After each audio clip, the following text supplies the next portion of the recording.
Amen. Good morning po sa ating lahat. Kumusta na po kayo? It's been a long time.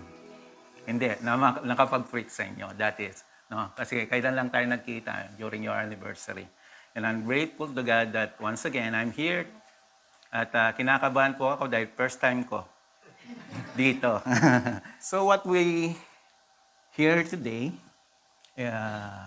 this is one message that I shared with the GICM Adsman and also Sharjah.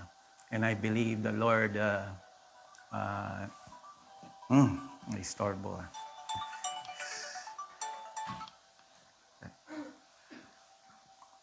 Sorry. Telling me to, bakit hindi ko rin i-share sa inyo. This is the word of the Lord. And besides, this is, sabi nga kanina, there's a lot of animosity around us. No?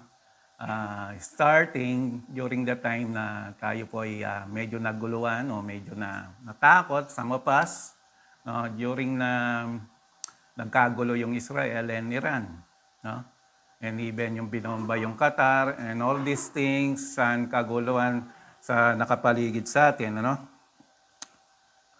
So what the Lord is telling us is, kagaya po ng ating narinig kanina na exhortation, kapayapaan. Kapayapaan. Peace be with you. Peace be with you. Ayan. So ako po yung nalulugod na to share this with you because I like to share to you something kasi I have to tell something about the exhortation kanina na sabi is the peace na hindi may paliwanag. But actually, it is. Maintindihan po natin ngayon kung bakit. Yeah. Kaya nga ang pamagat ng ating message is, saan ba? Nasanay kasi ako sa yung HDMI. Okay? Ayan, ito pala. Hindi natin may paliwanag dahil sa tingin natin dito matatagpuan ang kapayapaan na yan. No? Kapayapaan, ano ba yung pagkakaintindi natin tungkol sa kapayapaan? It's a state of harmony. Harmonious. Parang sa relasyon natin, harmonious relationship. Diba? Walang away, walang idwan, walang hindi pagkakaunawaan. No? Wala yung hostility, walang violence, no? Pag tinitingnan po natin ang society, yung kapayapaan po sa tingin nila, it is commonly used, meaning a lack of conflict. At wala po rin po yung takot ng dahil sa kaguluhan o ng violence. Ano po? But come to think of it, sabi nga kanina, a 31 years old activist shot dead. Saan yung kapayapaan doon? And he is encouraging all of his listeners, even yung mga kadebate niya, because he's a good debater, no? Na ito yung Panginoon na sinasamba ko. Ito yung gusto niyang ibigay sa inyo. Ito yung gusto niya sa society.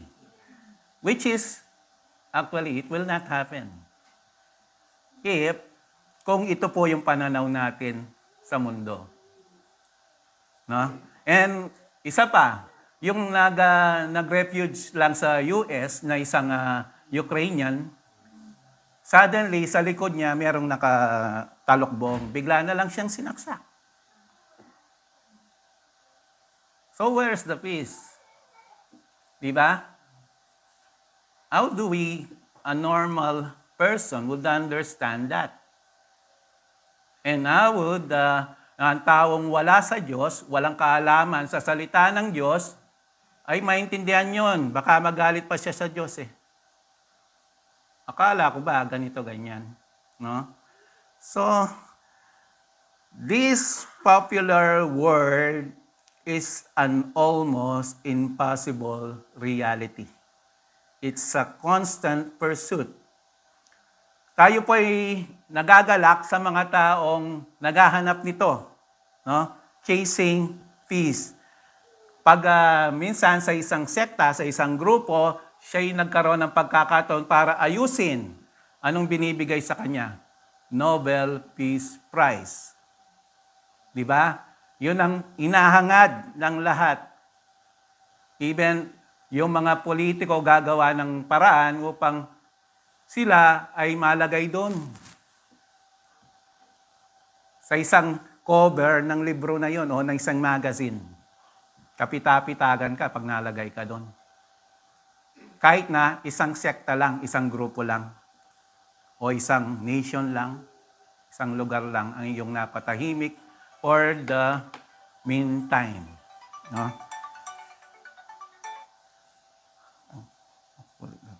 Paano ba papatayin ito?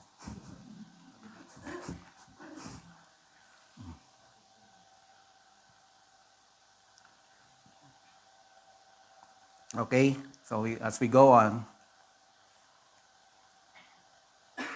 So it's a constant pursuit. We give credit to the people chasing it. Pero napaka-hirap dito sa mundong ito dahil they unable to find it, no? That is, totoo po yun. Totoo yun. Turmoil is in us, near us, around us, beyond us, dominating itong mundong ito. Even there is an absence of personal peace. Walang kapayapaan din sa pamilya. Isa rin sa advocate nito nung binaril, nung pinatay. You know what's the happiest thing in the world? Go get married, have family, sabi niya. Have children. In a sense, totoo. Totoo po yun, dahil yun po ang isa sa pinagkaloob sa atin ng Panginoon. Go and multiply. And love your children, love your wife. No? That is true. So wala tayong personal peace, walang family peace, walang local peace, walang national peace. Sa atin, ang gulo-gulo. Iba? Sa Pinas. Partisan na gulo. No? National peace, international peace. All on the national level, that it is very troubled society. Marami pong paraan para i-demonstrate po yan, no? There would be, in some ways, be redundant since lahat po tayo alam yan. We are aware of it, no? People keep talking about trying to find peace and quiet or trying to make peace. Or yung mga law enforcement po natin, yung mga police, yung mga authorities, they are trying to keep the peace or preserve to that matter, no? Yung mga global arbitrators, they are trying to establish peace. No? Lahat naghahanap na peace until we rest in peace.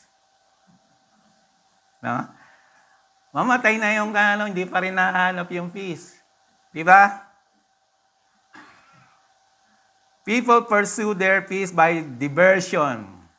Oh, may problema ako. Pare, asan ka na? Inom na lang. Diversion. By drugs, recreation, entertainment, shopping, gadgets. Diba? On a broader scale, there are those who telling us that peace will only come in the communities and cities where there is social change. When there is economic change. Isa rin po ito sa advocacy ng social. Actually, it's using social gospel.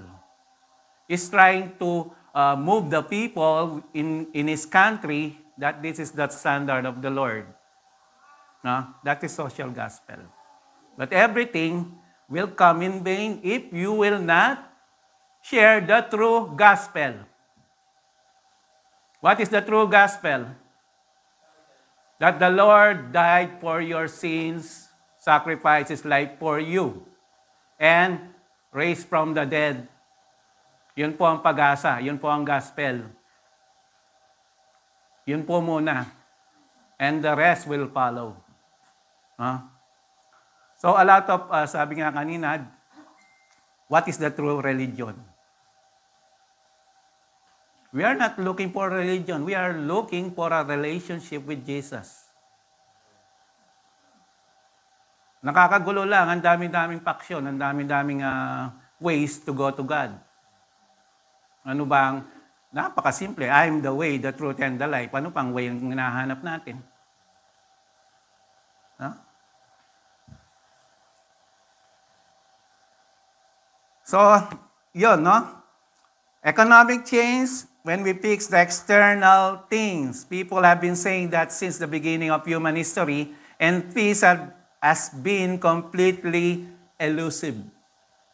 Hindi pa rin mahanap. Meron pong dahilan dyan. And it is this. Among those who do not know God in the wicked world, there is no peace. Amen? There is no peace. Pag wala kayong Diyos, wala kayong kapayapaan. As simple as that. Ngayon, paano yung mga walang Diyos? They usually settle for a minimalist definition of peace. Isang kaunting katahimikan naman dyan. Bigyan mo ako ng katahimikan. So, parang yung mga nagpa-practice lang ng UPM.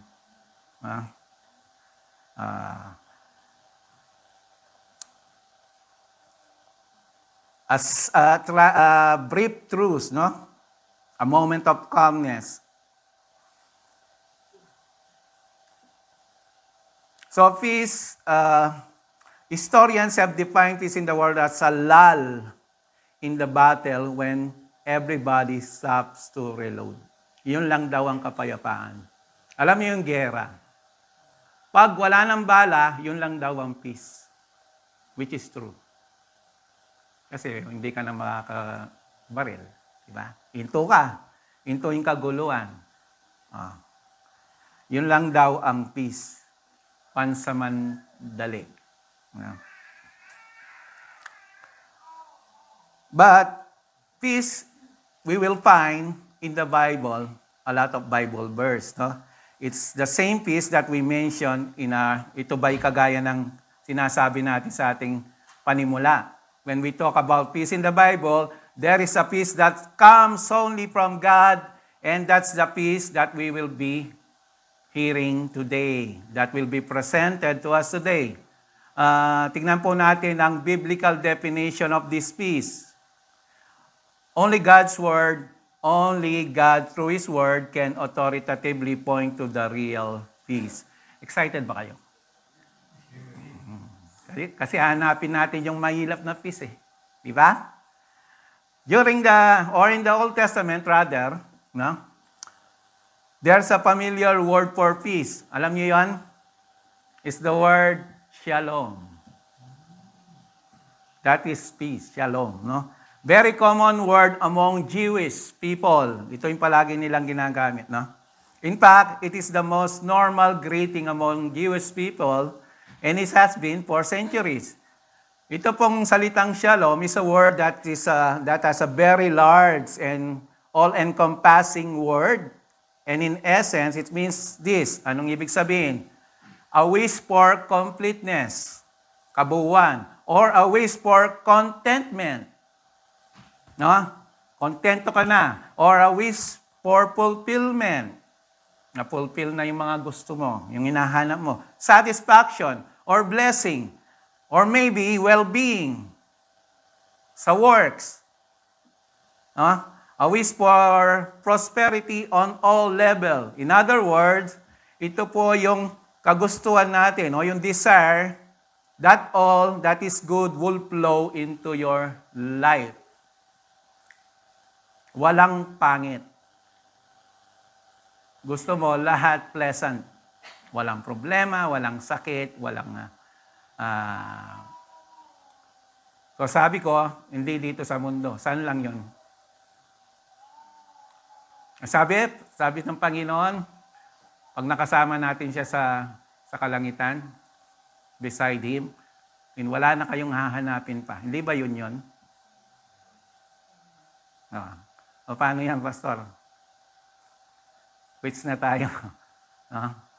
tigil na tayo dahil mamamatay lang pala tayo para natin mahanap yan. But paano tayo mabubuhay dito sa mundo na puno ng takot? That is the thing. Where is the calmness in all this turmoil? Yun po ang hinahanap natin.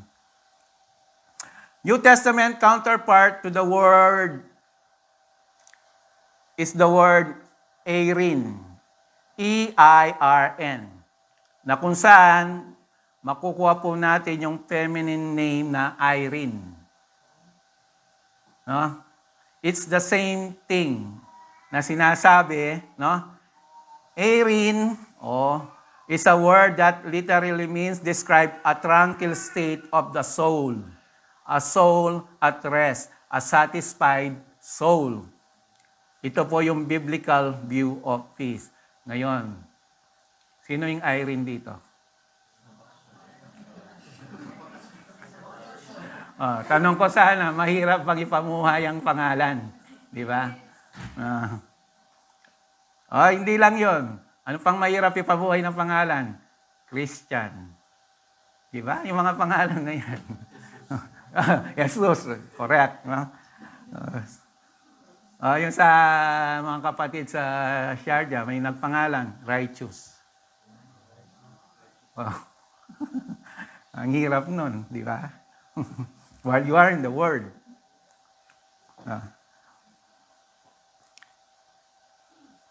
So, outside the Scripture, pag sinantabi yung salita ng Diyos, ang tao po, ang humanity, okay na po sila nang mas kokonti doon. They will settle for less than that. No? Ang mga tao po, they define peace mostly in the negative term. To be without trouble, walang gulo. To be free from conflict. To have no stress. Ayan, gustong-gusto ng lahat yan. Diba? Sa work. Even sa asawa. Oh, yes pa rin si sister.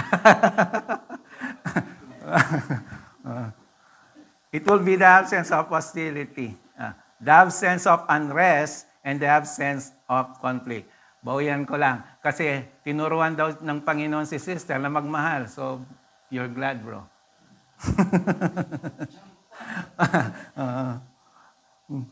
So, peace for the world is just the absence of what troubles us. No? It's being free from the things that cause you to be fearful, anxious, depressed. But that is an insufficient and incomplete definition of peace. However, it is the only peace that the world can offer. Ito lang po yung mga hanap natin dito. That has to be their definition because yun lang po ang meron dito. So kung ano lang nakikita nyo, yun lang ang pwede nyong i-explain. Kagaya ng sabi ni Bro kanina, hindi ko ma-explain. Kasi yung peace na dito lang sa mundo, ang tinutukoy natin. Yun lang ang kaya nating i-explain. There is only the possibility of a lull in the conflict. No? There's only a possibility of a kind of superficial, temporary respite from an otherwise troubled existence. Pero hindi po yon sinasabi ng Bible. No? The most definitive condensed statement on peace is on chapter 14 of John. Ayan po ang pag-uusapan natin. And verse 27.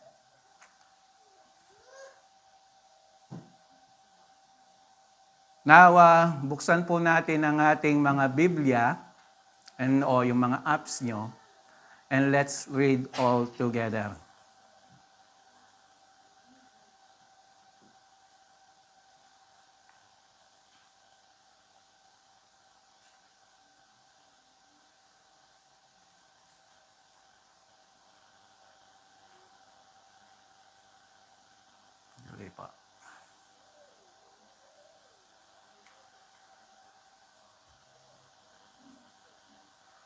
Ayan. John chapter 14, verse 27.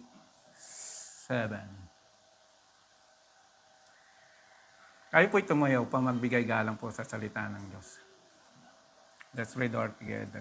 Verse 27, Peace I live with you, my peace I give to you. Not as the world gives to, I give to you. Do not let your heart be troubled, nor let it be fearful. Let's pray. Most gracious and Heavenly Father, we thank you sa pagkakataon, Panginoon, na kami magnilay-nilay sa inyong salita. Bigyan niyo po kami ng pangunawa sa gabay ng banal na Espiritu, Panginoon, na maintindihan po ito, Panginoon, at may sabuhay. Salamat po sa pagkakataon to share your word sa ating mga kapatid. Gamitin niyo po ako bilang mouthpiece, but kayo po ang may task po namin. Kayo po ang pumagitna, kayo po ang magbuklod sa aming kaisipan, Panginoon. At sabay-sabay po kami matuto sa pag-aaral ng iyong salita. And we give back all the glory and praises to you. In Jesus' mighty name, amen. Let's all be seated po.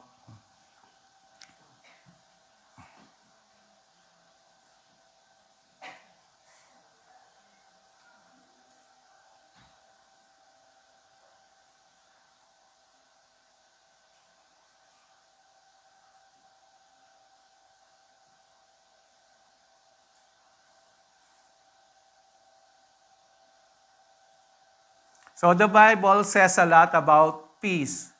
The word for peace is used about 250 times in the Old Testament. No? Hebrew word. Ito namang Greek word is very, palaging ginagamit. Frequently used in the New Testament. Pero pag sinabi po ng Bible about peace, it is talking about something completely different.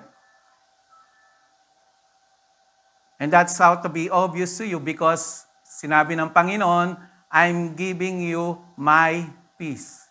My peace. He says, it is not the peace that the world gives you.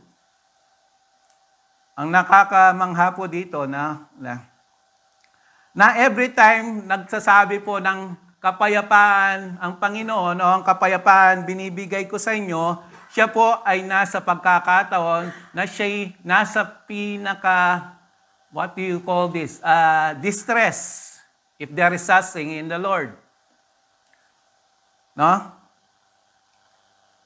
Every time that the Lord talks about peace and present this peace as His own, ito yung kapayapaan ko, He is granting to His listeners, to His followers. He is at the most dramatic, potentially disturbing, distressing moment sa kanyang buhay.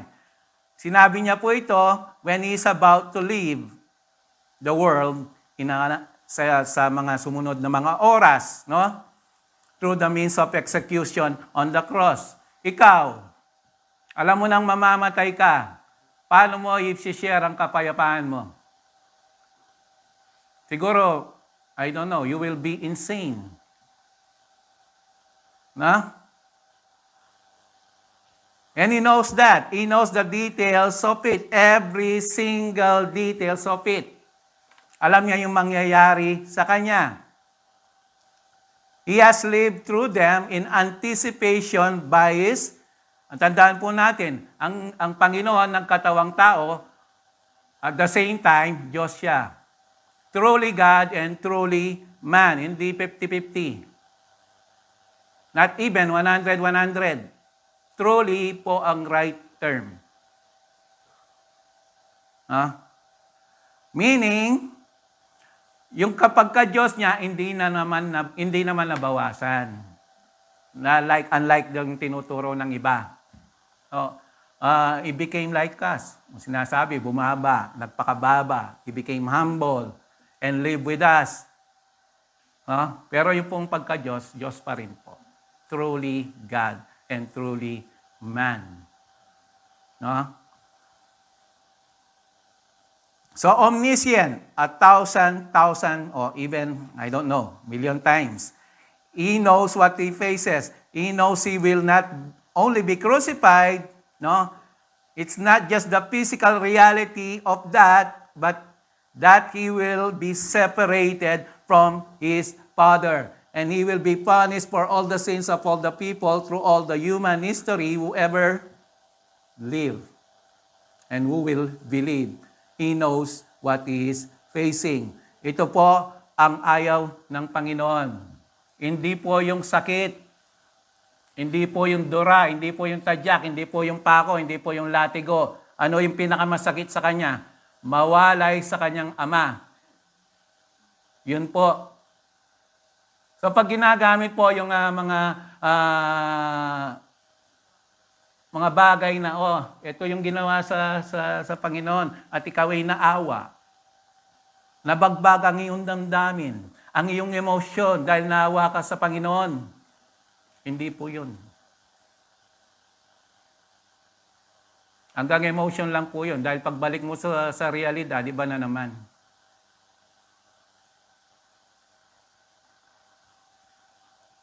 Alam ng Panginoon ang kanyang kahinatnan. That's why He said, Father, Father, why hast thou forsaken me? Bakit mo ko tinalikuran? Yun ang pinakamasakit.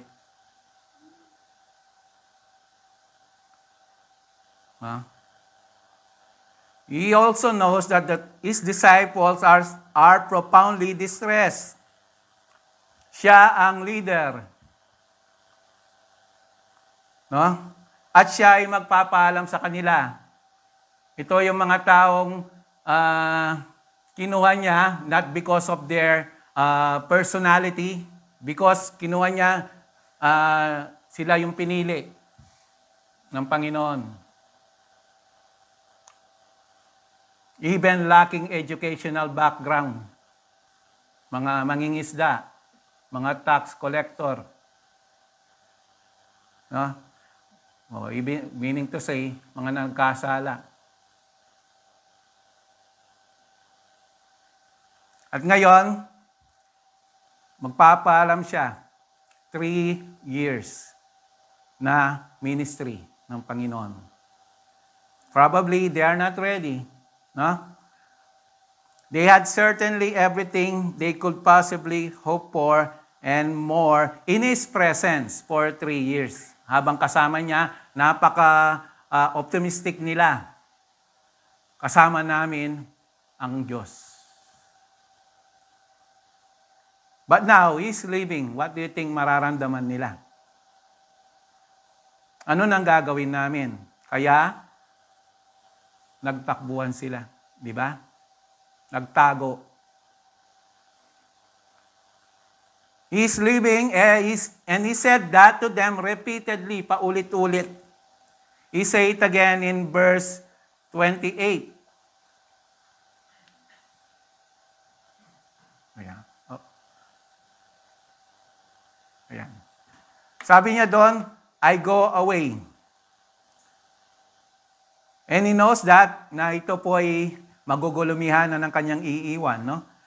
As chapter 14 softens up, He says, do not let your heart be troubled, or stop your heart be troubled. So He's going to give them a kind of peace which will put an end to their troubled heart. So in chapter 17, sabi niya doon, He made all the promises, no? Sa chapter 17 niya yung sinabi, no? But all the promises are in chapter 13 to 16. If you want to check, read po natin. Chapter 13 to 16 ng John. No? He prays to the Father and asks the Father to fulfill all the promises. At sabi niya po sa chapter 17, so nasabi yung mga promises, 13 to 16, and then 17, ang sabi niya?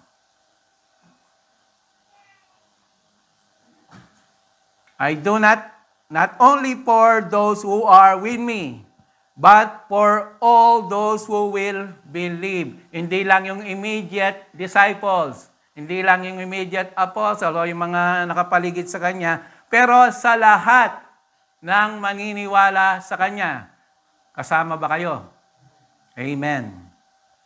Itong pangako ko sa inyo, para sa lahat. Just like if you read Romans chapter 1 to 12 o 1 to 11, yun ang mga mercies of God. Mercies. Meaning to say, yung mga pangako ng Panginoon para sa inyo.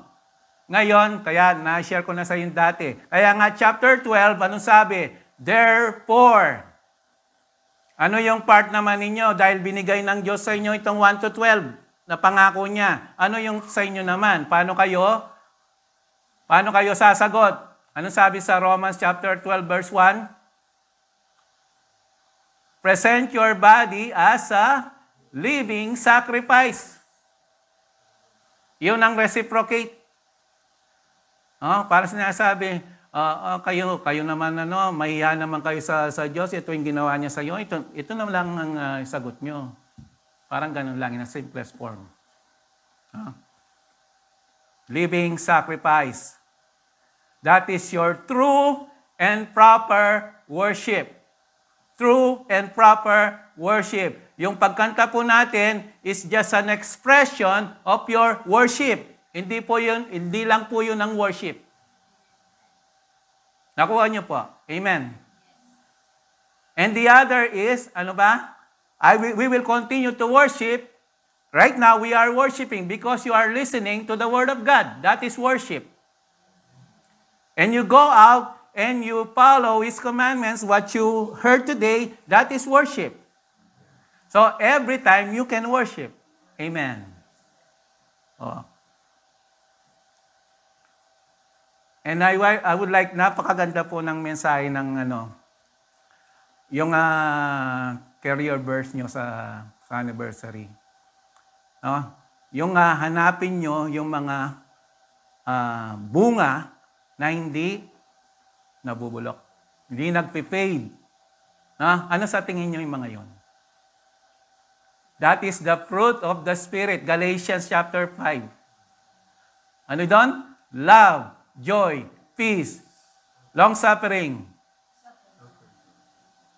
Yan. So on and so forth. Diba? Bakit hindi nabubulok? Hindi nagpe-fade? Kasi, pag inisip nyo, gifts. Paano kung wala ka ng boses? Hindi nag-fade siya. Paano kung gifts nyo, teaching? Paano wala ka ng boses? Hindi nag-fade din. Ngayon, pag fruit, wala kang boses, makapagmamahal ka pa ba? You can love. Yes, continually. Nawalan ka ng paa. You can love. You can forgive. You can suffer longer. Yun po ang sinasabi doon. That is the fruit of the Spirit. Bilangin niyo po yun. Sabi doon, apart from me, you cannot do nothing. You cannot do them. Because He is the source of them. And His Spirit is indwelling in you. Kayo ang tahanan ng banal na Espiritu. Indwelling. Indwelling. Wag na po nating invite ang banal na Espiritu dahil nasa sa inyo na. Paano ba yung mapuno ng banal na Espiritu? Ay, paano ba? Ito, nararamdaman ko na. Ito na. It's not like that. Nung po bang tumalima kayo, sumagot kayo sa panawagan ng gospel, may naramdaman kayo? Truly. Meron bang para sa tingin nyo, nag-halo para lumutang kayong konti? O para? Wala namang ganon, di ba? The moment that you receive the Lord Jesus Christ, nasa sa inyo ang banal na Espiritu. Dahil hindi nyo kagagawa ng pagsagot. Sumagot kayo dahil sa panawagan, dahil sa pag-persuade, that is the right term, that's theological term, persuade, parang pinipilit. Halika nga. Dahil hindi kayo, kung kayo mismo, hindi kayo tatalima. The Lord open your heart and mind to understand that you need Him. That is the gospel. That is the right response to the gospel. Hindi nyo kagagawan. And we go back. Saan na tayo napunta? And I believe I have to ask May mga first-timer po ba dito? Sorry. May first-timer po ba? Ay, I'm sorry, Lord. Kasi baka may mga terminology akong sinasabi na hindi nila maintindihan. Excuse po.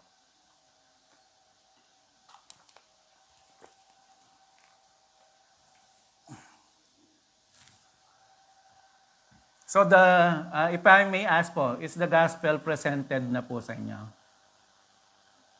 The gospel po. Naintindihan po ninyo? Amen. At kayo po ay sumagot, di po ba? Ano po yung sagot nyo? Yes or no? Okay. So, yung pong pagsagot natin, it's because the Lord enlightened you. Because of the Spirit.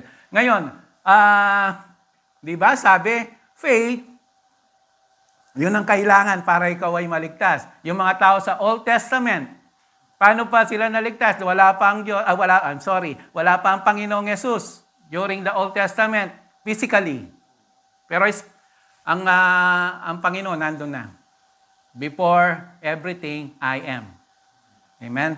So, paano sila mananampalataya sa wala pa? Wala pa yung pangalang Yesus. Wala pa yung pangalang Emmanuel. Diba? Sa tingin nila, wala pa yung Savior. By faith. Diba?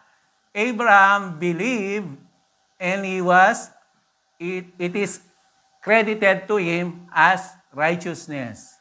Righteousness. So don't get me wrong. Ang pamantayan po ng Diyos pagpunta sa langit is righteousness. Walang bahid ni tuldok. Righteousness. Sino pong ganon? Wala. So, sino lang ang sinasabi ng banal na kasulatan na meron nun? Ang Panginoong Yesus. So, paano ka makakapunta sa langit kung ikaw ay nagkasala? Kaya bumaba ang Panginoong Yesus, namatay para sa lahat ng mananampalataya sa Kanya.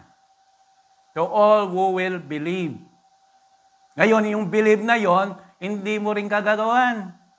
Kagagawan pa rin ng Diyos dahil binuksan niya ang puso mo para maintindihan ang gospel. Nakakahiya naman.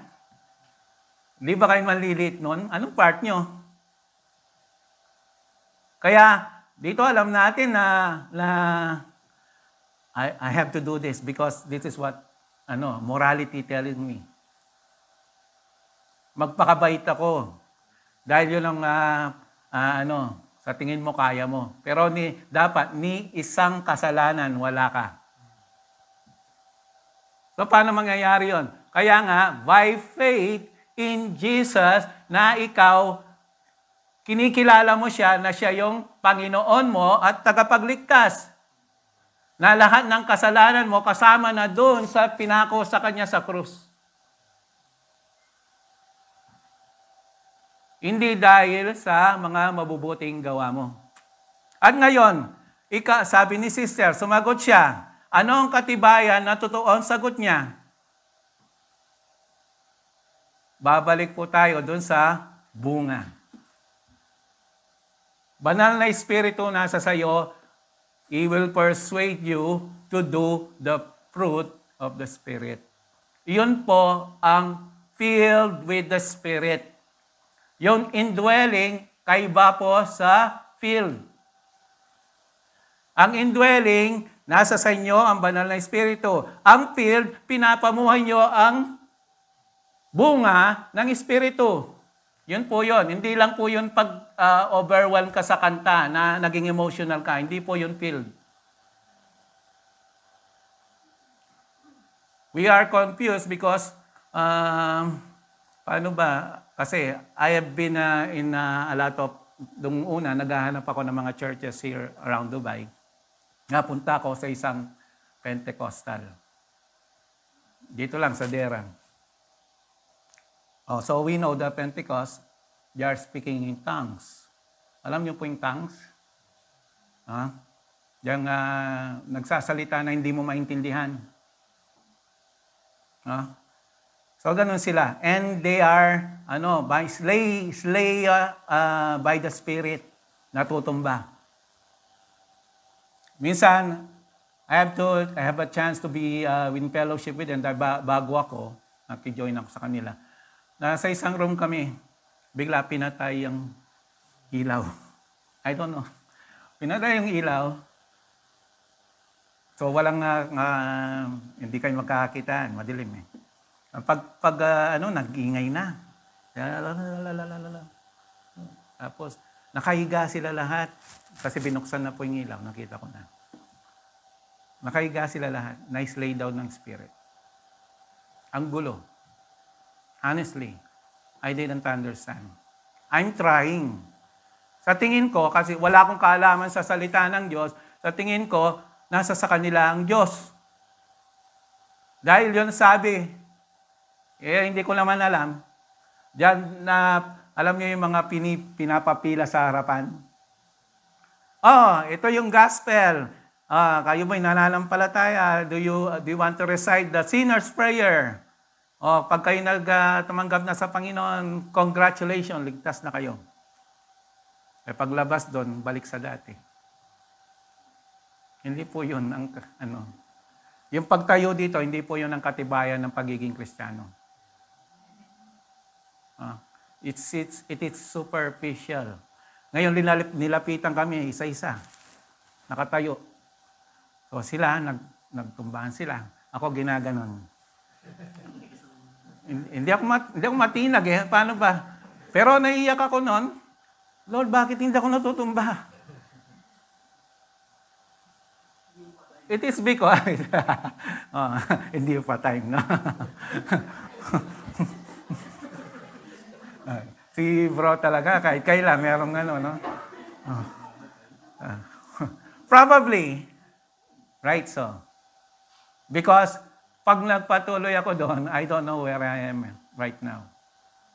Hindi pa time, dahil ito yung time. Alam niyo, sinong ginamit ng Panginoon para bumalik ako sa Kanya? Ako daw ay Kristiyano sa Pinas. Daw. Kasunduan ako sa Panginoon. Ang kapal ng mukha, no? Nag-a-apply ko sa iba't ibang bansa. Alam niyo yung mga first choice na bansa. Australia, Canada, US. So, just like typical teenager. Hindi ako nagkaroon hindi ako pinagtulutan ng Panginoon. So, nandito yung girlfriend ko. Naging asawa ko na napakaganda. Sana marinig niya, no?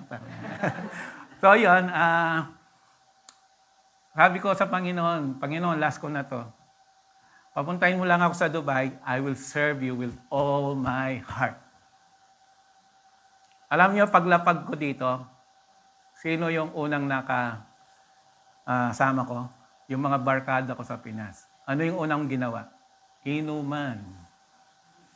Diyan sa Alcos. Labor camp, in-invite ako doon. Pasyal ka dito, nandito ka na pala. Asan na yung pangako ko? That is what it is, people. Mga kapatid, yun po tayo. We only say things that in the long run, hindi natin matupad. Dahil wala talaga tayo sa Diyos, sa tingin lang natin. Ngayon, ang puspos ng banal na Espiritu, gagawin yung mga bagay na ayon sa Espiritu, ayon sa Diyos. Yun lang, ganun lang po yung kasimple kung sino yung mga totoong Kristiyano, pinapamuhay po nila. Hindi lang sinasabi, hindi lang kinakanta, hindi lang emotional. Amen? Okay. So, umaba po tayo. I have to explain po kasi para maintindihan po natin, no?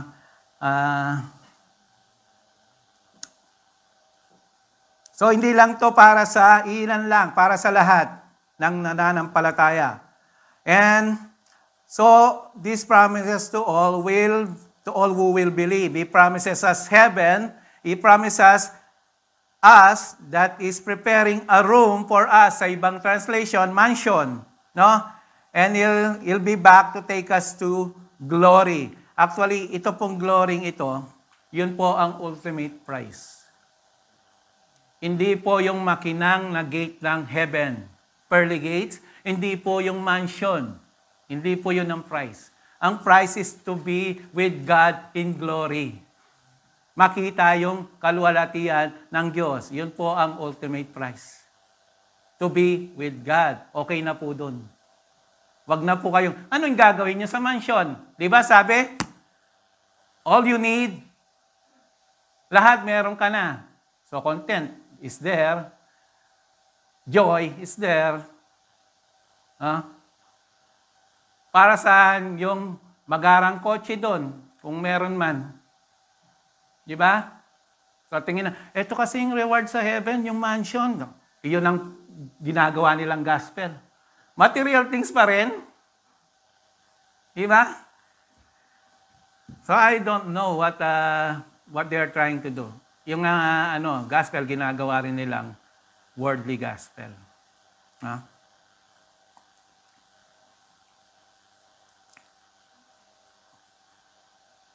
So He promises us that He and the Father and the Holy Spirit will all dwell in us. Tignan nyo yon. Hindi lang banal na Espiritu, pati yung anak, pati yung ama, nasa sa inyo. Triune God living in you. Hindi ba kayo magliliit niyan?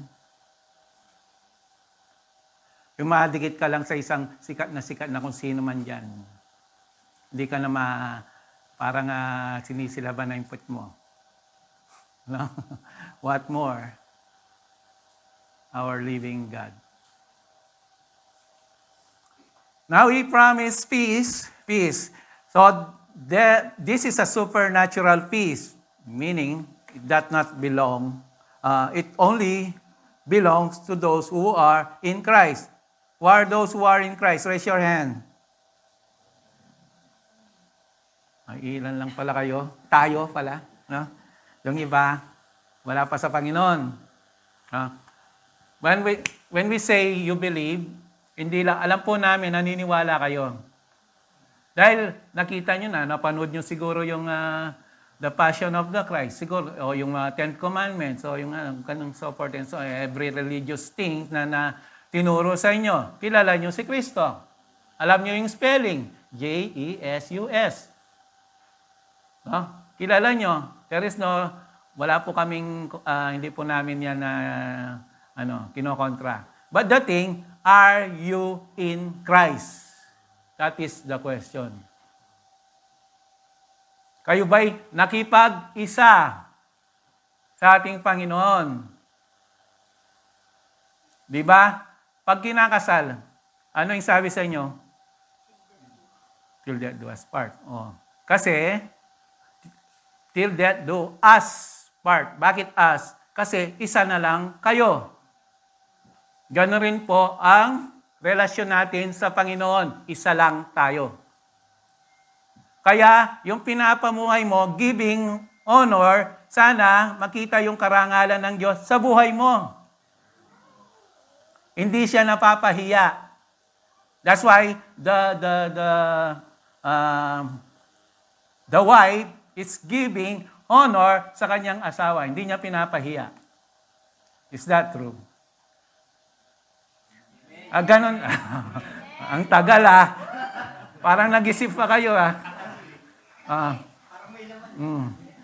And the husband, anong turo sa husband? Anong command sa husband?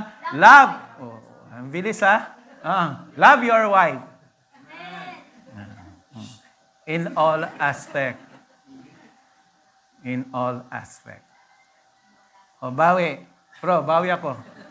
Wife. Alam niyo na yung dyan. Responsibility natin. Submit. That is not superiority. Hindi po yung superiority. Meaning, you are the same in Christ. You are one in Christ. But the responsibility, yung inakibat na authority ay sa lalaki. Ganun lang po kasimple yun. Pareho kayong matalino. Pareho kayong mapagmahal. Pareho kayong... It's like the Trinity. Ganito lang po yan. Trinity. God the Father, God the Son, God the Holy Spirit. Pareho sila. They are one. God. Ang creation po, during na tayo nilikha, we are called man, Adam. Kasama po yung babae. Kasama po, hindi iwalay. Ay, helper lang kita kasi kinuha ka lang sa akin. That is not the point. The point is you are created equal. Wala pong mas mataas na level sa atin. Sinabi, ang Diyos Ama, siya yung pinaka-Diyos. Yung Diyos Anak, mababang Diyos, at yung Banal Espiritu, walang ganun. We are the same level. Pero may mga responsibility tayo. Yun ang mga iniutos sa atin. Kaya wag na po kayo magtalo. Kasi pag nagtalo kayo, I don't know where it lead, no? So, peace nga po yung pinag-uusapan natin. No? Wag na kayo magtalo, peace. Yan. Supernatural peace. Ano yung mga... Merong mga features yung peace na to that I want you to see in one verse. Tingnan nyo, isang verse lang. Ang daming features dito. Supernatural divine peace, no?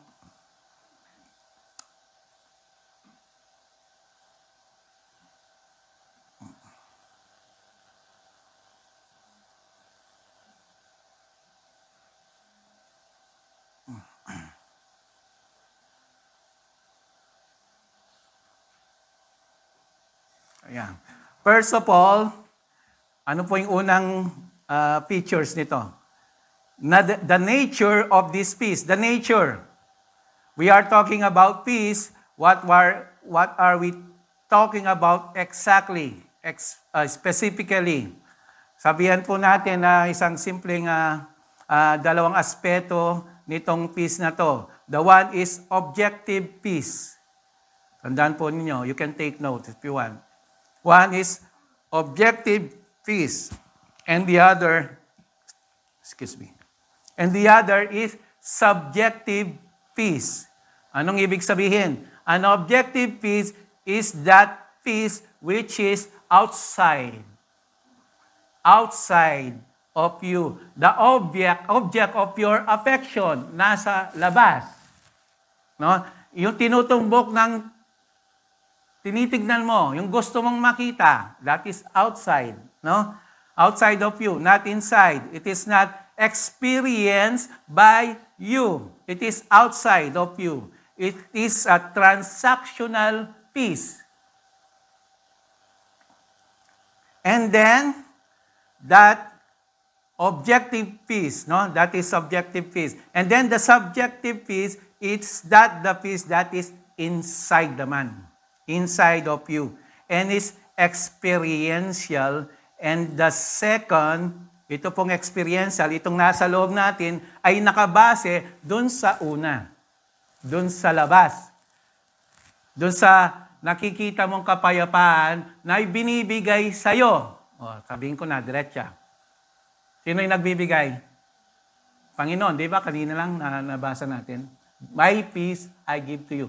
Sa inyo ba yon? Hindi. Nasa labas. Ngayon, yung peace, that is inside, experiential, dahil ibinigay sa inyo, nasa sa inyo na, sa loob nyo na. That is subjective peace. That you are subject to be in calm.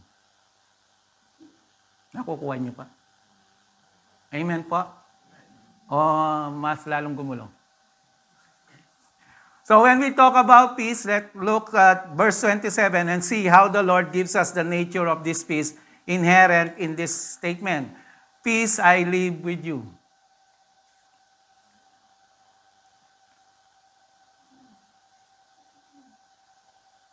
Ayan.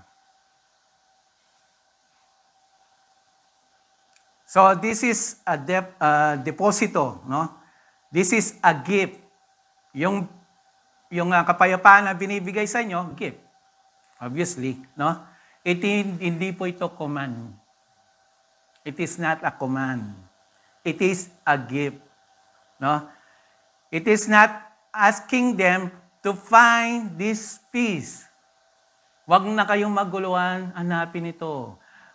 Hinahanap nyo sa mundo, hindi nyo makikita. Dahil, you will not possess this peace in this world. But, my peace I give to you. I'm depositing my peace with you. You will possess this peace. Binigay ko na sa inyo na. Meron na kayong peace. Ganun lang kadali, Pas? No? Oo, ganun lang. Kayong na kay Kristo. No? It is a reality, it is a gift, it is a transaction. Our Lord grants, binigyan niya itong peace na to, and to all who will follow them, no, in loving, who will follow Him in loving and serving Him. So what are we talking about? Ano itong peace na to? Binigay na sa akin, hindi ko pa rin maintindihan. Siguro po, the best way to ma-explain natin is to return to Romans chapter 5. Romans chapter 5. This based on the work of Christ at the end of chapter 4. Nakabase ito kung ano yung ginawa niya sabi niya sa chapter 4. Him being delivered over because of our transgression and raised for our justification based on His work on the cross.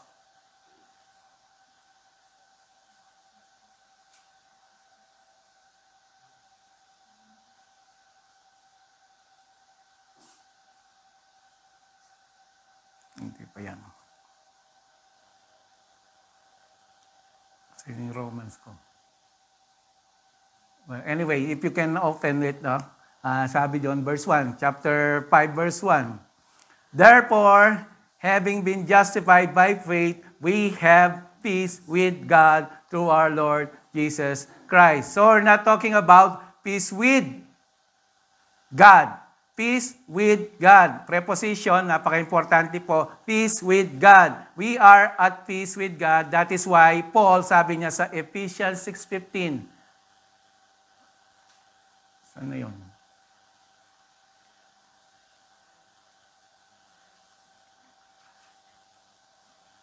Naligaw yung slide natin. Ephesians 6:15.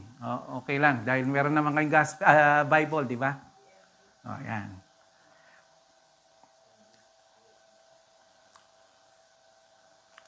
Ano sabi dyan? He calls the gospel of peace. Because the gospel brings peace between the sinner and God. Dati po kayong kaaway ng Diyos. Ayan, para sa mga bago. Kayo po ay kaaway ng Diyos. Sa tingin nyo lang, you are at peace with God. Pero hindi po totoo yun. For all have sinned and fall short of the glory of God. Romans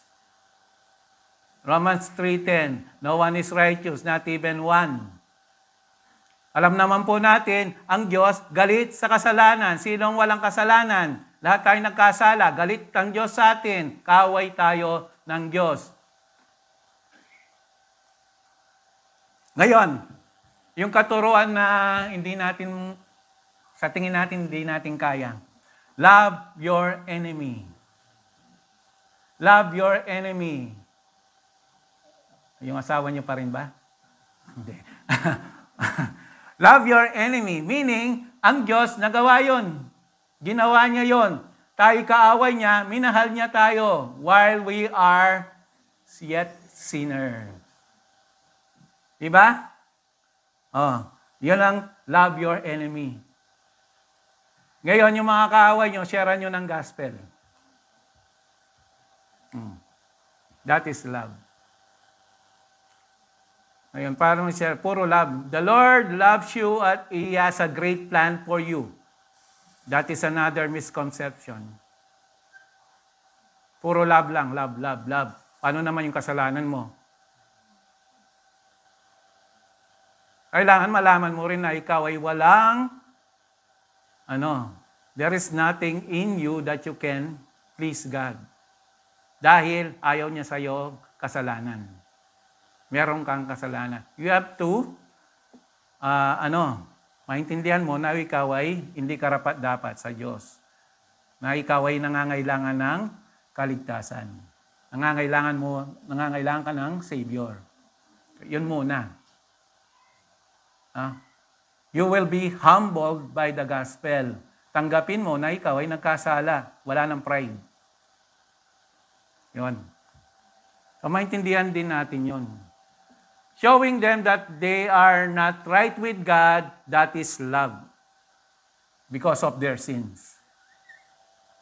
Hindi lang, mahal ka ng Diyos no matter what. Unconditional ang pagmamahal ng sa'yo ng Diyos. Dahil namatay siya. Unconditional, pero namumuhay ka pa rin sa kasalanan. Yun ang katibayan na wala ka pa talaga sa Diyos. Simple lang, di ba? So we go back. The gospel of peace, because the gospel brings peace between the sinner. That's what justification does. You are justified because yung mga kasalanan mo, kinuha na ni Kristo. You are justified. At yung kanyang righteousness napunta sa'yo. Di ba kanina, you are isa na lang. So yung pamantayan ng langit na sinless, nakikita ng Diyos Ama sa'yo. Yun ang nakikita ng Ama sa'yo. Yung sinlessness ni Kristo. Kaya, welcome ka na sa langit. Amen? Ayan. So you are justified by faith. When God declares you just, He imputes the righteousness. Yun po sinasabi ko, of Christ to you, and you are declared righteous. You are justified by faith in Christ and by the work that He did on the cross. Sa ibang bagay, forever, God is on our side. Forever, He will never leave us nor forsake us. Forever, we will be in the presence of the Father, the Son, and the Holy Spirit. Forever, we will possess the very life of God. That is forever. Pag kayo po ay mananampalataya, wala nang makakaagaw sa inyo sa Diyos. Ay, bakit may mga backslides, ganito, ganyan? Hindi po sila totoong Kristiyano. Ganun lang po yun. Dahil, paano mawawala ang kaligtasan? Dahil ang kaligtasan, ang Diyos ang may yakda. Ang Diyos ang nagbigay. Ang Diyos ang may hawak. Itong taong ito, ililigtas ko. Hawak ka ng Diyos. Sinong mas makapangyarihan sa Diyos na makakakuha sa inyo? Sa tingin nyo? Meron ba? Wala. Ngayon, bakit ganito? Bakit inaarok natin yung bagay na sa Diyos? Kaya nga sabi doon, Romans 8:28, 29. Anong sabi?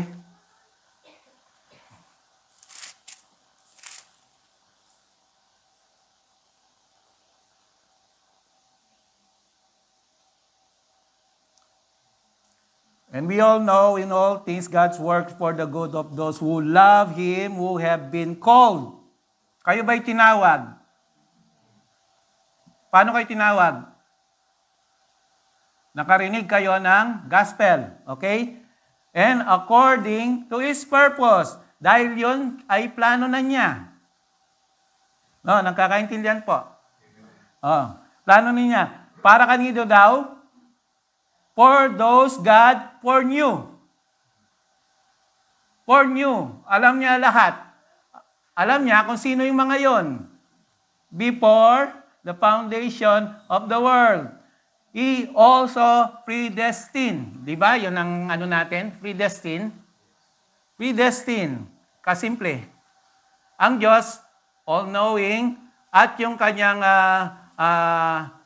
time is eternal, meaning to say, hindi siya sakop ng time. Dahil lang time, likha niya. So, now, yesterday, future, it's right now in the Lord. No? Before the foundation of the world. Before time. Kayo ay pinili na. Ganun lang po yun. Bakit hindi natin mahihirapan tayo nga, Because the things of the Lord, yung iba doon, hindi natin arokin. Paano mo i-explain yung walang time? Sige nga. I don't know. But this is what it is.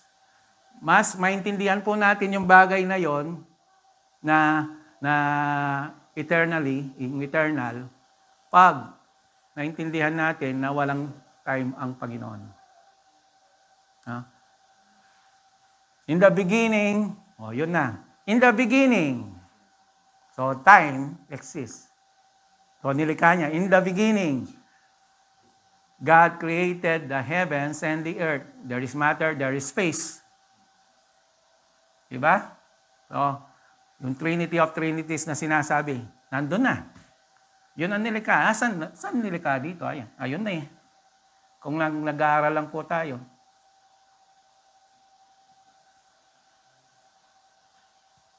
Okay? So, yun po ang sinasabi, no? Walang makakaagaw sa inyo. Are you glad? Ha? Ako, papalakpakan ko ang Panginoon. Dahil doon. Walang makakaagaw sa akin. It is love, no? Amen. Hallelujah.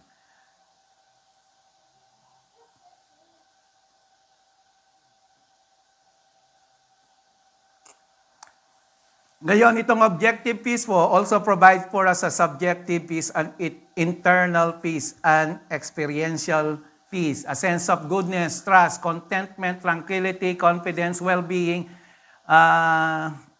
That is why, no? Alam niyo yung kantang it is well with my soul. It is well with my soul. Wala kang iniisip na makakasakit sa iyo. Okay lahat, no? It is well. All is well. No? And you are, at the moment, you are expressing that, experiencing the subjective peace that comes from the objective reality of being reconciled to God. That's the joy that we have being being believers. Ngayon, hindi po ito isang passive, no? It is not just being willing to endure. Hindi lang puro pasakit, no? It is a lot more than that. It's not some kind of benign reality. Hindi po ito cancer. No? It is a triumphant peace. It is an aggressive peace. It is a peace that moves out. It is a conquering peace. It's moving along. Hindi lang kung kailangan mong i-activate. Palagi, kagaya na sabi ko, yung mga fruits na hindi nabubulok. When they saying, sino yung nakapanood ng ano ba yung ginaya yung Noah's flood? Yung sa isang hindi. Parang yun. Yung mga animals naman, tapos pumunta sa Capitol. Yung Bruce Almighty ba? Hindi. Either way. So yun, na siyempre, akala ng asawa, dahil gumagawa siya ng ark, yung asawa, nasisira ng ulo ng asawa ko. So, siya ay pumunta sa isang nag-unwind siya, parang kanina lang, no? Nag-unwind siya, and then may isang waiter. So, parang nire-represent niya ang Diyos. Parang ganon. No? But we do not believe in that. No? I'm just saying na itong sinabi sa kanya. Ano yung masasabi niyo sa mga ganon, sabi niya? When you are put in the situation that you don't understand, that yung emotion mo namumove, o yung mga na-challenge, sabi ng waiter, I see opportunity. I see opportunity. When God put you in a situation, I see opportunity. Pag ikaw ay dinala sa isang lugar, may nakaaway ka. God put you in an opportunity to what? To forgive. Si bro talaga. Siyempre, mauna muna, no? When God put you in a situation na nagkasakit ka, no? God put you in a situation that you must trust Him. Lahat po ng katangian na yon na nabanggit natin sa kanina, yung fruit of the Spirit. When God put you in a situation, you must activate those. Huwag na po kayong magreklamo. Huwag na kayong magreklamo. It is only God testing you. Totoo ba itong anak ko? Of course, He knows. Pero ikaw ba? Alam mo ba? Minsan, na-overwhelm tayo ng experience natin, ng emotion natin. Nakakalimutan natin, Kristiyano pala tayo. So, it's an opportunity. It's a conquering peace. It is a peace that only protects you from, itong kanina, anxiety, and fear, and doubt, and despair. Protects you from anxiety. Meaning to say, yung anxiety, may gamot. Huwag kayong maniwala sa na kayo'y may sakit. When you are na-stress kayo, na meron kayong anxiety. Huwag po kayong maniwala sa doktor na may sakit kayo. Bibigyan kayo ng anti-ganito, ng gamot. Wala ka naman sakit eh. Bakit ka maggagamot? Ngayon, anong gamot doon? Ito, peace. When you are trusting God, when you are hoping in God, when you are everything that you desire is in God, nasa Kanya yung hope mo, hindi ka matatakot. There's no worries. Just like that. No? So we move on. Triumphs over everything, courage, confidence, and contentment. It's a triumphant peace and should be experiencing all of it. So that's the kind of peace the Lord is saying, I leave you this peace. First of all, objectively, peace with God, and then subjectively, peace of God, and what is called Philippians chapter 4. Sabi doon, we will see. So that's the kind of peace that we are talking about. Okay. Naligaw na yung natin eh. So okay lang po yan. At least, puro mga verse po dyan. Wala po kung letrato na illustration dyan. So you can just open your Bible. Pinalusot pa ni Pastor.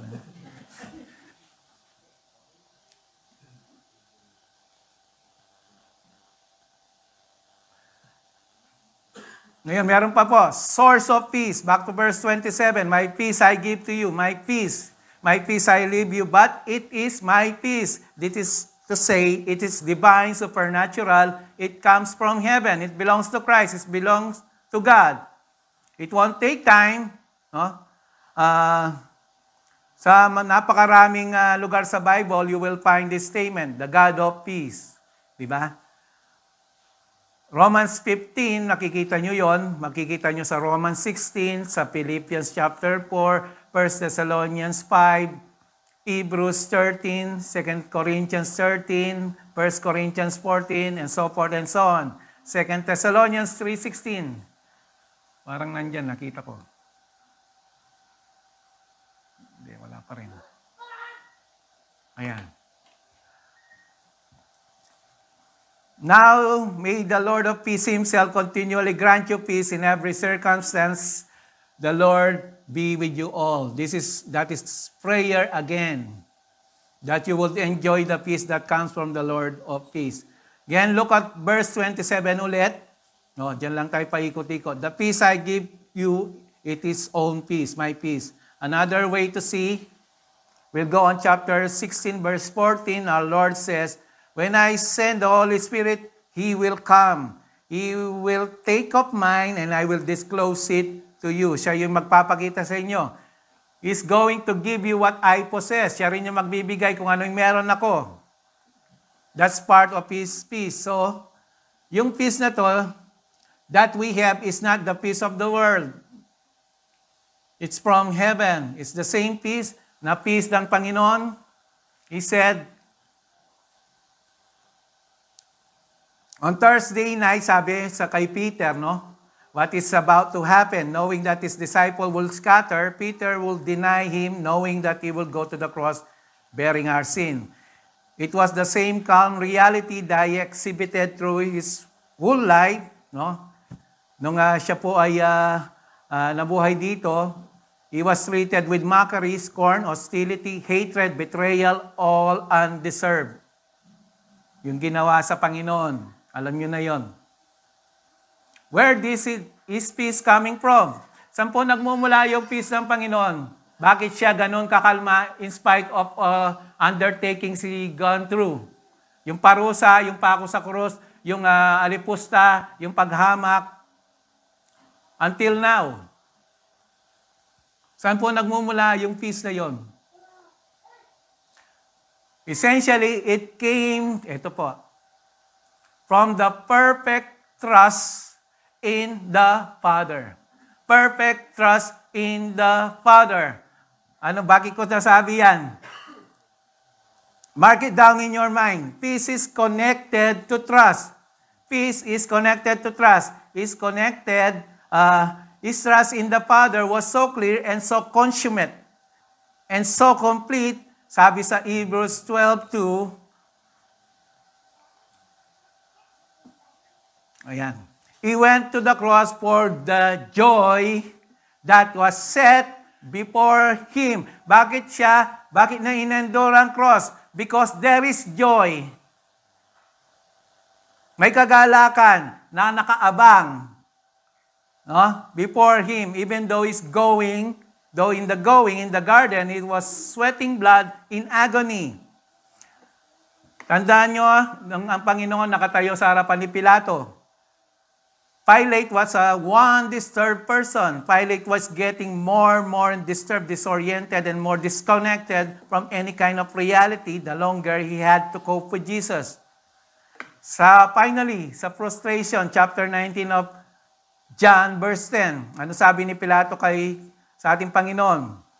Hindi mo ba ako kakausapin? Yan. You do not speak to me?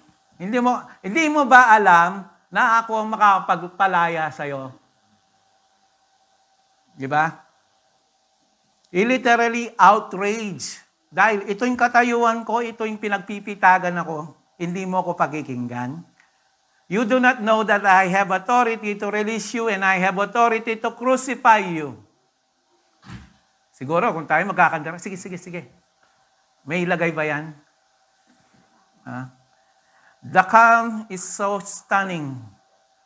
Nakakamangha yung kalmado ng Panginoon. No? Jesus answered, ito po ang dahilan. You will have no authority over me unless He had been given you from above.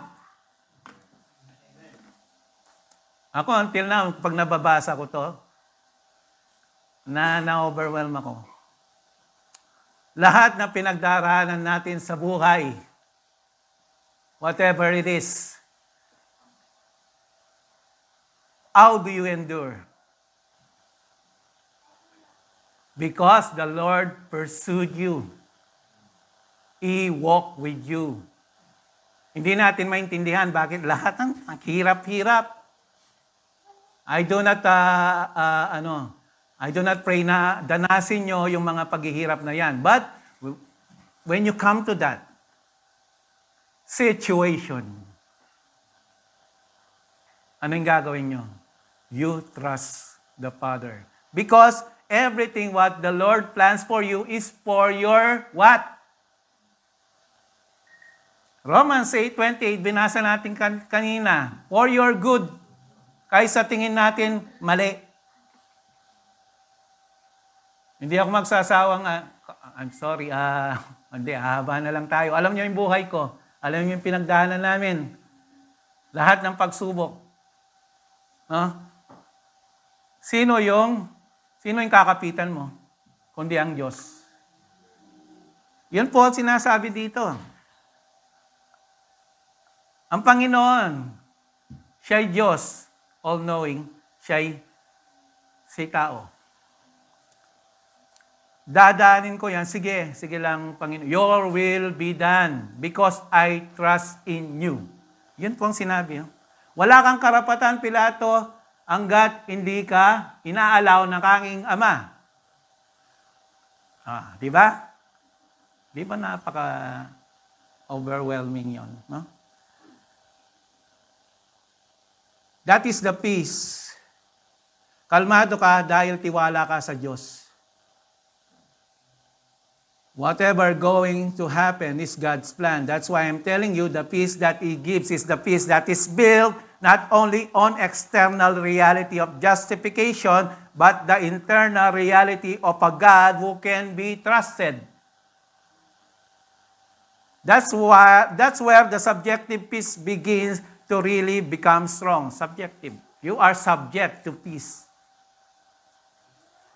Kaya, it's a reality. Pwede ba? No? Mangyayari ba sa buhay ninyo? Yes, it is. Sabi eh. Bakit kayo naguguluhan? May gera lang sa hindi nyo na alam ang gagawin. Sino yung sa inyo sabi ng consulate, ito yung handa nyo, maganda kayo ng 500 dirhams, ito yung dapat, meron kayo nito. Sino yung naganda sa inyo? Meron ba? O baka kasi anytime, girahin din yung Dubai. Wala pa rin 500. baka pwedeng tabi. No? Hindi. Okay. So yun, that is the peace that I'm trying to tell you. Meron na po kayo. Bigay po ng Panginoon. Ano man ang pagdaanan nyo, i-activate nyo po. Ha? Yun po ang mensahe ng Panginoon sa akin. I don't know if I still have time, but this is what yung pinaka-ano ko sa inyo. No? Just tell me, sis, kung nag-overtime na po ako. Kasi alam ko, ano na.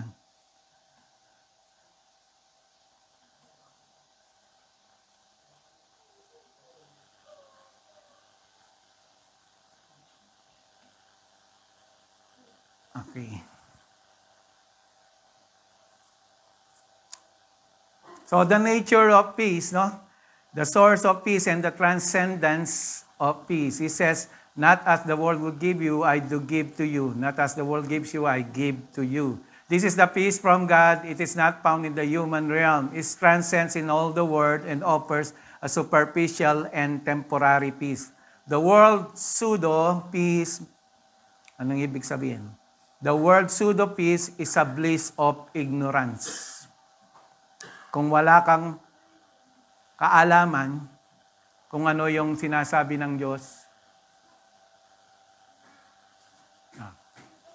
sa iyo tungkol sa kanyang kapayapaan, no? That is ignorance.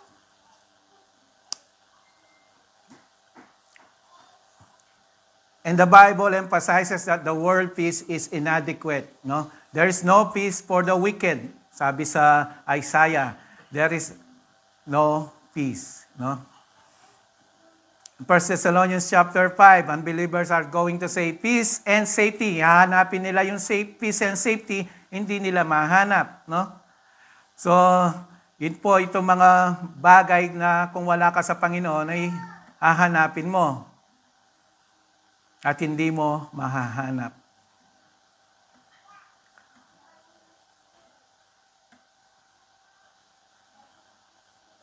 So we see in the nature of peace, source of peace, the transcendence of peace, and one more important feature is the pursuit of peace. Teka lang, Pastor. Why pursuit? Kakala ko ba bigay na? Padadaling ko na lang po. Pursuit of peace. Ano yung mangyayari sa peace na yan kung alam mo lang na may peace ka, hindi mo naman ginagamit? You must pursue. Puro lang salita, may peace ako, may peace ako. Pero pag konting ano lang, naguguluhan ka na, konting ano lang, worry ka na, konting ano. Teka, asan ba si pare ko na mautangan ko na? Asan ba yung church? Wala na akong trabaho. Nagbibigay sila ng trabaho doon eh. Pagka nagkatrabaho na, wala na. Oy, minsan punta ka sa church namin dahil nagbibigay ng trabaho, meron pang pagkain, meron pang ganito. Ang mga tao doon masasaya. Hindi na sinasabing namumblema din. Pero kahit namumblema, merong kapayapaan. Amen. Yun po tayo. Yung understanding of peace within us, hindi apektado ng mundong ito. Ganun lang po ang ibig sabihin dito. Kasi nakatuon yun sa yung tiwala sa Ama. No matter what happened here, kagaya nung pinatay, alam niya mapupunta siya sa Panginoon. That is hope. Sa tingin lang ng iba, patay na ako, wala na. Bula, mawawala. Hindi. There is two, if you may, sandali na lang, akala natin matatapos dito, pagkatapos wala na. We have eternal life, di ba? Na-share ko na rin yata sa inyo to for the sake of the new. We have eternal life. Kung ikaw ay na kay Kristo, eternal enjoyment, happiness, eternal na contentment, eternal lahat na meron ka. Wala ka nang hahanapin. Ngayon, dito sa mundo, naranasan nyo na pong maging masaya, maging magalak, maging minamahal. Lahat yun masasayang bagay. Lahat yun gusto natin. Lahat yon walang katapusan sa langit. Ngayon, naranasan nyo magkasakit, na problema, na lahat ng kaguluhan dito, naranasan nyo. Ngayon, eternal din yon. Eternal naman sa impyerno. Ganon, pili lang. Sakay na. No? Pili lang kayo. So dito, nagtatapos yun. Nagtatapos yung happiness, nagtatapos din yung hirap. Pero doon, hindi. Kung dito, konting ano lang, ilang araw lang yung problema, ilang week lang, nagtatapos. Pero doon, hindi. So, it's up to you. But I know that this is the word of the Lord. This is something that He wants you to know, and you will be enlightened. Ginigising niya. He's calling you to His family. Amen. So we will close to this message of the Lord. Actually, ang dami ko pang gusto sabihin. Most of what I've said is not even in this message. But siguro naintindihan niyo naman po kung ano yung gustong ipaiwatig ng Panginoon sa inyo. That is His peace. Kalmado tayong lahat. No? So let's pray. Ama naming Diyos, dakila at makapangyarihan sa lahat, tunay nga na napakabuti niyo, O Diyos. Bagamat Panginoon, ito ay in a brief moment, we heard you. We have known your plan for us, Panginoon. Salamat po sa mga kaluluwang idinako niyo sa bulwagang ito, Panginoon, that this may serve as your sign, as your calling, na sila po ay tinatawag nyo, sila po ay gusto nyong maligtas, Panginoon. Salamat po sa mga kaluluwa, salamat po sa mga kapatid na inyong ginamit na dalhin sila at makarinig ng inyong salita. Salamat din sa mga manggagawa ng iglesyang ito, Panginoon, that I know that you be with them, guide them, at lahat po ng bagay na nakakalugod po sa inyo, Panginoon, ay kanilang gagawin. Lalong-lalo na, Panginoon, ang mag-share ng inyong banal na salita, ng inyong gospel, Panginoon, to reach all those who you have chosen, Panginoon, before the foundation of the world. Salamat din sa pagkakataon makasama ko silang muli, Panginoon. At the opportunity to be with them, Panginoon, nakakagalak po ng puso, Panginoon, to sharing your message to them, Panginoon. At gamitin niyo po ito, Panginoon, bilang lalo pa po magpapatibay sa inyong iglesia, GICM as a whole, Panginoon. Salamat po sa mga leaders. I know, Panginoon, hindi ko na po sila isa-isa, Panginoon, but you know them. You know their hearts, Panginoon. Gamitin niyo po sila for your glory alone, Panginoon.